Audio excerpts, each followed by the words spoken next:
Olá, muito boa noite para você. Seja bem-vindo ao Jornal da Record. O governo federal libera ajuda de 60 bilhões de reais para estados e municípios. Senado aprova pacote de 3 bilhões de reais para apoiar a cultura durante a pandemia. Governo de Minas autoriza a abertura de shoppings e Rio de Janeiro vai multar quem não usar máscara no estado. Agora, no Jornal da Record. Oferecimento Bradesco, reconhecendo e incentivando nossa gente guerreira.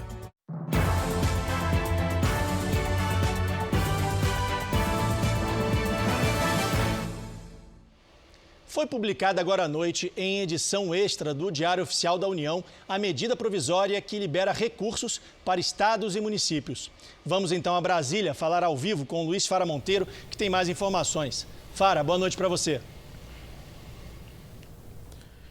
Oi, Stoliar, boa noite. Olha, vou te falar uma coisa, viu? Estados e municípios estavam impacientes pela edição desta medida provisória. É aquele socorro de 60 bilhões de reais para auxiliar governadores e prefeitos após a perda de receitas com a pandemia do novo coronavírus. Mesmo assim, esses administradores terão que esperar um pouco mais. É que o dinheiro só vai cair na conta na próxima semana. A publicação da medida provisória é só uma etapa burocrática para que os recursos, que serão divididos em 4 parcelas, possam começar a ser depositados. Essa ajuda financeira foi autorizada pelo Congresso Nacional em maio e é uma das contrapartidas da equipe econômica para enviar os recursos. Foi que esses administradores, prefeitos e governadores evitem qualquer tipo de aumento salarial ao funcionalismo público até o fim do ano que vem. Stoliar. Estava todo mundo ansioso, né, Fara? Agora me diz uma coisa, o Senado aprovou agora à noite a Lei Aldir Blanc. Explica pra gente que lei é essa. É um pacote de ajuda à cultura. Ao todo, são 3 bilhões de reais que serão aplicados numa renda emergencial para auxiliar artistas e estabelecimentos culturais durante a pandemia. Essa ajuda vai chegar via repasses aos estados e será usada na manutenção dos espaços, também das chamadas públicas e realização de prêmios culturais. Outro texto aprovado foi o que estabelece um auxílio financeiro da União de até 160 milhões de reais para os asilos, que hoje são chamados de instituições de longa permanência para idosos. Essas duas medidas seguem para a sanção presidencial. Os senadores também aprovaram projetos de lei que torna obrigatório o uso de máscaras e proteção que cubram aí boca e nariz em ambientes públicos. Também essa medida serve para locais privados. Esse texto volta à Câmara dos Deputados em breve para ser analisado pelos parlamentares. Stoliar. Não está fácil falar com essa máscara, né, Fara? Me diz uma coisa, você tem informações sobre a visita do ministro Luiz Eduardo Barroso ao Supremo Tribunal Federal? A máscara incomoda um pouquinho mesmo, Stoliar. Esse gesto do ministro Luiz Eduardo foi visto aqui como uma tentativa de reaproximação entre os poderes. O ministro da Secretaria de Governo, Luiz Eduardo Ramos, se reuniu com a ministra Rosa Weber. Nenhuma das assessorias revelou a pauta do encontro, mas um assessor disse que a conversa ocorreu em tom de pura cordialidade. Na semana passada, você lembra, o presidente Jair Bolsonaro visitou o presidente do Supremo, Dias Toffoli, que estava internado em um hospital aqui de Brasília. E na última terça-feira, também participou da videoconferência de posse do ministro Alexandre de Moraes no Tribunal Superior Eleitoral. O Alexandre de Moraes é o ministro responsável pelas investigações sobre a suposta divulgação de notícias falsas e autorizou uma operação da Polícia Federal contra aliados do presidente Bolsonaro. Stoliar. Fara, desculpa, eu falei Luiz Eduardo Barroso, mas na verdade é o Luiz Eduardo Ramos, ministro-chefe da Secretaria de Governo. Na tradicional live de quinta-feira, o presidente Jair Bolsonaro comparou o movimento antifascismo aos black blocs das manifestações de 2013.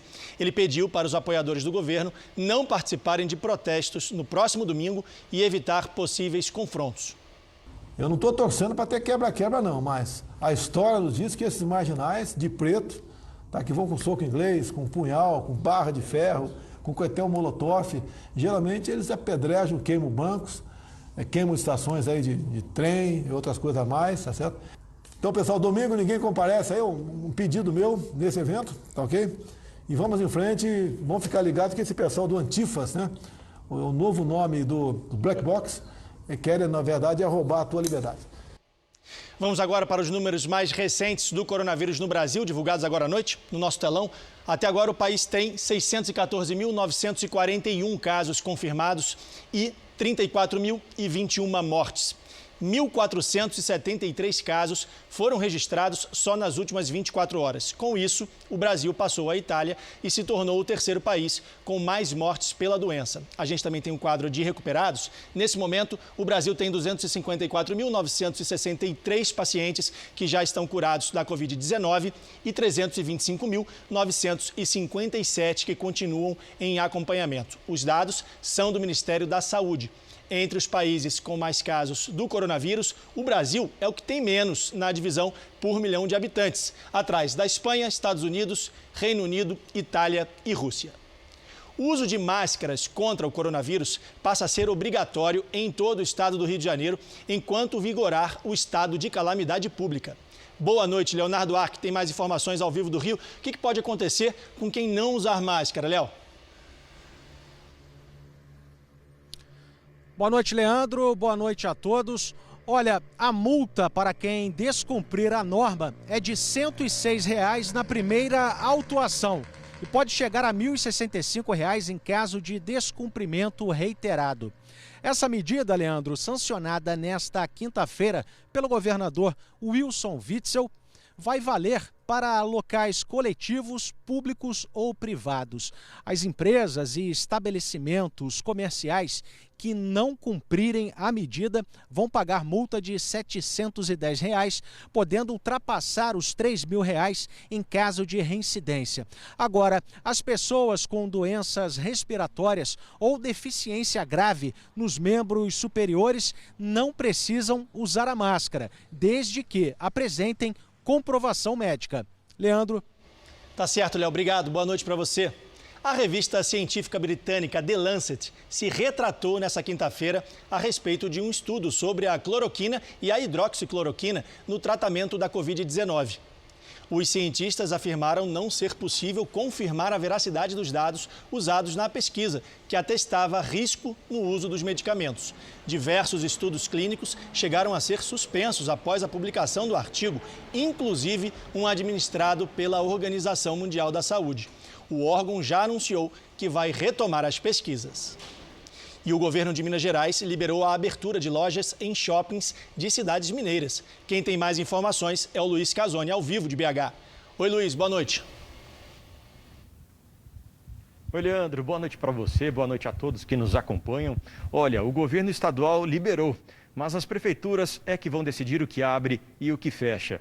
Após essa decisão, cada loja vai ter uma classificação diferente, segundo as 4 ondas definidas pelo governo do estado, que vão desde verde, de serviços essenciais, a vermelha, que são os locais de alto risco.